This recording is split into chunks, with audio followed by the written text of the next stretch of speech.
Inna nahnu nazzalna dzikra wa inna lahafidhun. Kenyataan ayat yang saudara-saudara hubungi dari buku saya. Siapakah namanya? Saya berikan semua buku saya.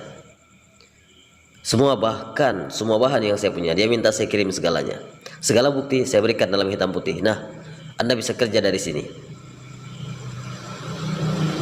Mudah untuk menjawab. Jika Anda punya hitam putih, Anda tahu bahasanku sebelumnya. Saya tidak khawatir. Sebab saya tahu tidak ada satu bahasan pun yang bisa ditolak secara ilmiah. Dengarlah. Tuhan yang Maha Kuasa berfirman dalam Al-Quran sekarang, satu ujian diberikan. Mal Masih ibnu Maryam illa rasul. Al-Masih putra Maryam tidak lebih, hanyalah seorang rasul. Qad khalat min qablihi rasul. Sesungguhnya telah berlalu sebelumnya beberapa rasul. Wa ummuhu siddiqah. Dan ibunya seorang yang berpegang kepada kebenaran, seorang yang terjaga. Kana ya'kulani ta'am. Dan keduanya memakan makanan. Quran surat 5 ayat 75. Lantas apa yang menjadi pengecualian itu? Bukankah kita makan makanan?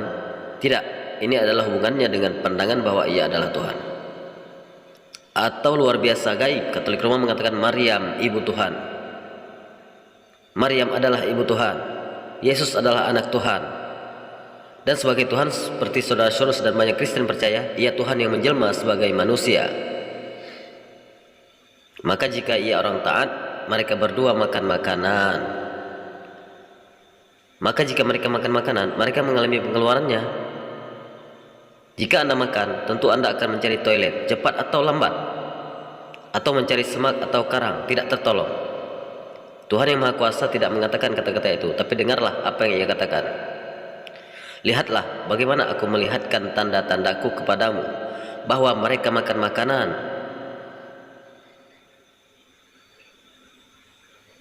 Kesimpulan dari makan makanan, lihatlah bagaimana kami menjelaskan tanda-tanda kepadamu. Kemudian lihatlah lagi.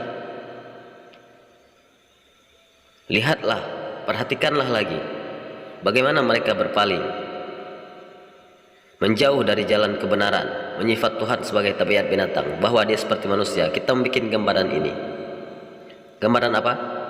Ini adalah gambaran monyet. Kita semua monyet yang mulia. Sebagian besar seperti kera besar atau yang lain, gorila. Semua kita semua monyet yang mulia. Gambaran itukah yang Tuhan bicarakan? Dan Kristen mengatakan ya. Kristen mengatakan ya. Saya katakan Tuhan berkata dalam buku Kejadian yang dikutip oleh saudara Soros, dan Tuhan berkata jadilah terang. Saya katakan apakah dia berkata dengan mulutnya? Dia katakan ya. Apakah dia mengucapkan kalimat itu? Dia katakan ya. Maka Tuhan punya mulut? Dia katakan ya.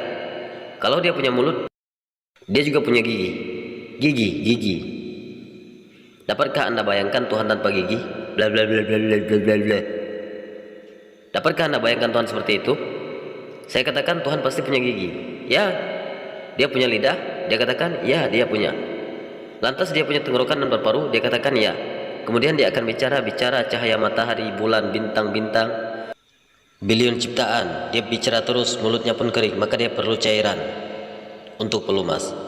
Jika jenis mulut yang dia punya seperti ini, dia perlu pelumas, bukan? Dia katakan ya. Maka jika pelumas masuk, tentu ada saluran keluarnya, bukan? Dapatkah Anda bayangkan kemana Anda rendahkan Tuhan? Pandangan Tuhan seperti manusia. Kemudian bicara soal kata majmu, Tuhan berkata Elohim. Pasal 1 Kejadian ayat 3 kira-kira. Elohim dalam bahasa Ibrani adalah Tuhan. Elohim adalah majmu. Ya. Saudara Arab saya mengatakan ya, majmu, ada dua macam majmu dalam Ibrani dan Arab. Ya, setuju, dan ganda juga. Tunggal, ganda, dan majmu. Arab juga Ibrani. Tapi dalam setiap Alkitab ada ratusan versi. Katanya Elohim, Tuhan. Saya belum pernah melihat satu Alkitab pun yang mengatakan Tuhan berkata, jadilah terang. Seharusnya Tuhan, bukan Tuhan. Itu adalah Elohim. Jadi apakah itu Tanya orang Yahudi, tanya orang Arab. Tapi jika tidak cocok, kita abaikan. Im adalah kata majmu' kehormatan. Dalam bahasa Ibrani, dalam bahasa Arab ada dua macam majmu', sama juga dengan bahasa Ibrani. Allah berfirman dalam Al-Quran, Inna nahnu nazzala dzikra wa inna lahafidhun. Kamilah yang menurunkan wahyu dan kamilah yang menjaganya. Tanya Muslim, yang paling sederhana pun di antara kami, ada berapa Tuhan? Dia katakan satu. Kalau begitu siapa ini kami? Siapa ini kami? Tanyalah orang Arab. Tidak, orang Arab 1400 tahun menunjuk pada Muslim mengatakan kalian menyembah lebih dari satu Tuhan. Tidak ada. Al-Quran pun berfirman, katakanlah Allah itu satu. Oleh karena itu tidak ada orang Arab yang bertanya pada Muslim, siapa hari ini? Siapa ini kami? Mengapa Anda tidak tanya kami? Mengapa Anda bertanya, saudara-saudara Arab, siapa ini kami? Tidakkah Anda tahu? Anda berbahasa Arab, Arab adalah bahasa Anda. Anda tahu kita punya dua macam majmu', kata majmu' bilangan dan kehormatan. Yang ini kata majmu' kehormatan. Dalam bahasa kami, 1400 tahun tidak ada orang Arab tanya kami.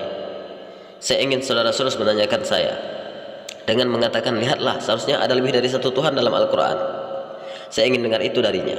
Saya katakan ada dua macam kata majmu'. Kata majmu' kehormatan dan bilangan. Ini bahasa Ibrani dan Arab. Yesus makan dan ibunya makan. Dan Alkitab berfirman, anak manusia datang. Lagi-lagi anak manusia, Yesus, makan dan minum. Dan mereka berkata, lihatlah ia pelahap dan peminum. Inilah kata-kata Yesus. Inilah perkataan orang-orang bahwa engkau pelahap dan peminum. Matius 11 ayat 19 dan Lukas 7 ayat 34. Jadi apa yang bikin dia Tuhan? Kelahirannya, dia lahir tanpa bapa manusia, maka bapaknya adalah Tuhan.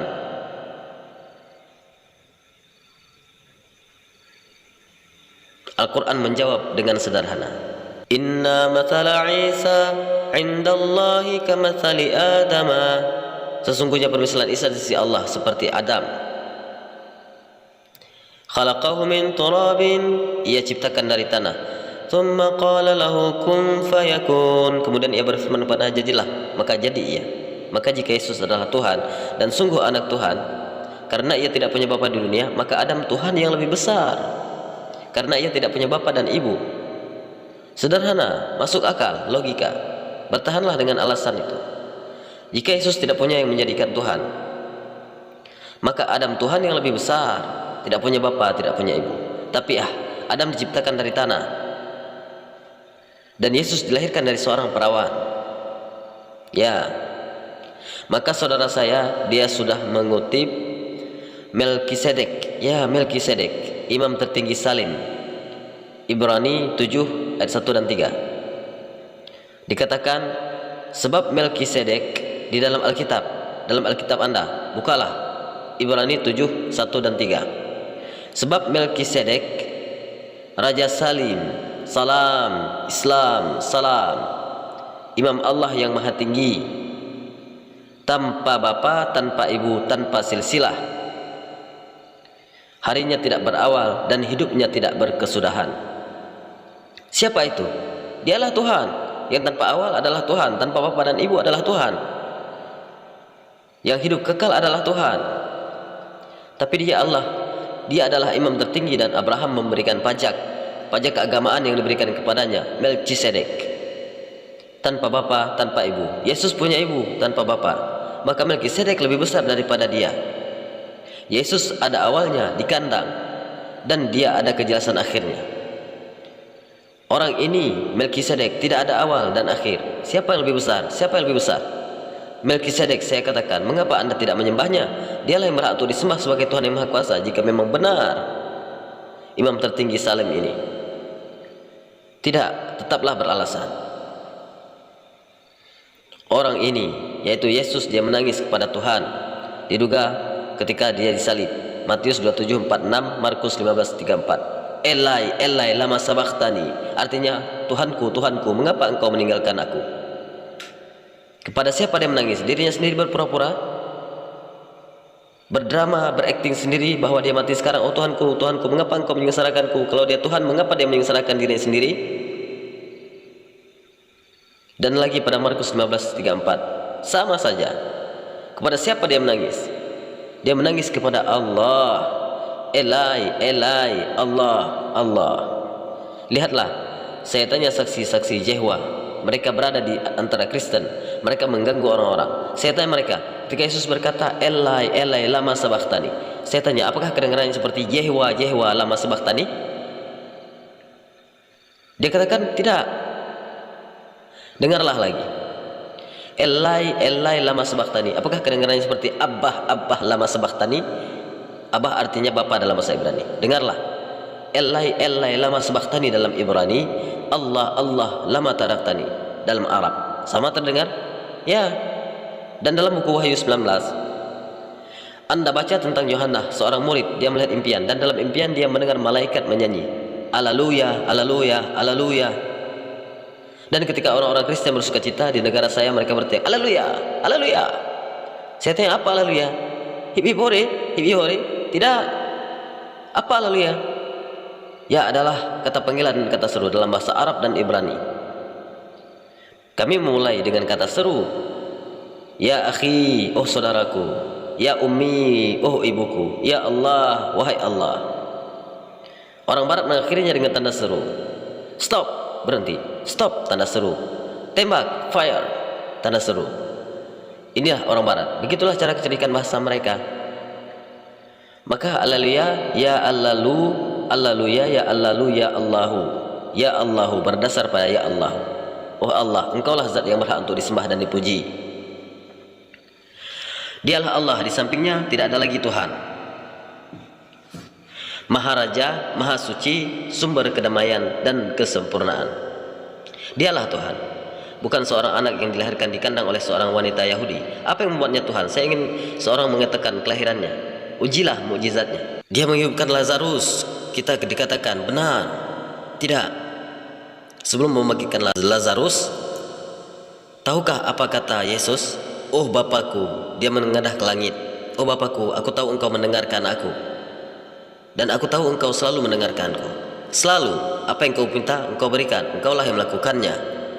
Aku tahu engkau selalu mendengarkanku. Tapi karena orang banyak yang berdiri mengelilingiku, orang-orang percaya tahayul ini, mereka akan mengatakan bahwa akulah yang membuat hidup orang mati. Mereka akan mengatakan bahwa akulah Tuhan. Karena alasan itulah aku berkata kepadamu dengan keras. Sebelumnya dia mengeluh, Yesus menangis. Yesus menangis. Mengeluh, mengeluh apa? Tidak, dia menumpahkan perasaan hatinya. Tuhanku, temanku Lazarus di sana, oh ya Tuhanku, hidupkanlah dia. Tuhan yang Maha Kuasa meyakinkannya, ayolah minta yang kau mau, kau dapatkan. Sekarang dia bangkitkan Lazarus. Dia berkata, oh Bapakku, aku tahu engkau selalu mendengarku, dan aku tahu engkau selalu mendengar, tapi karena orang banyak mengelilingiku, aku mengatakannya dengan keras, supaya terdengar, supaya mereka percaya bahwa engkaulah yang mengutusku.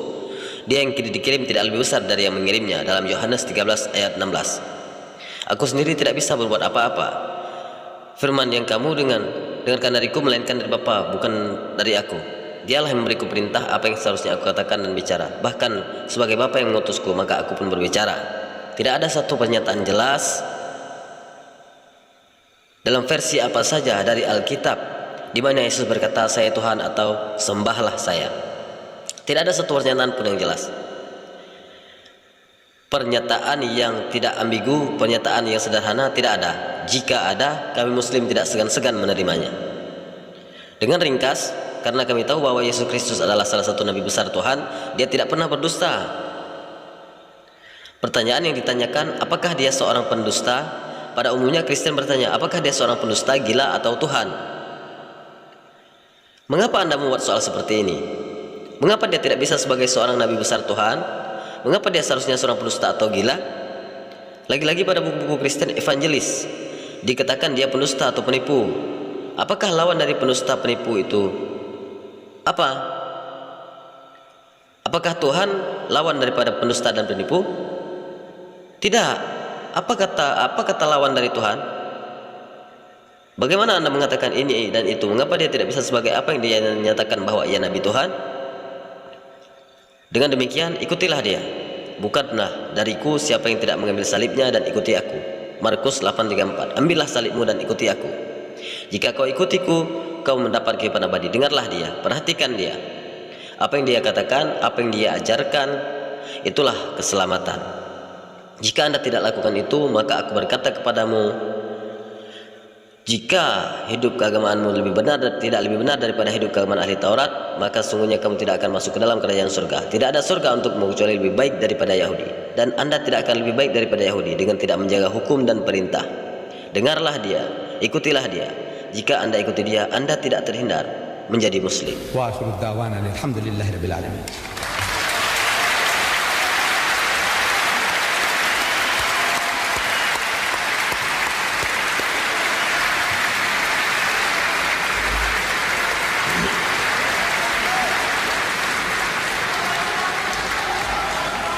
أعوذ بالله من الشيطان الرجيم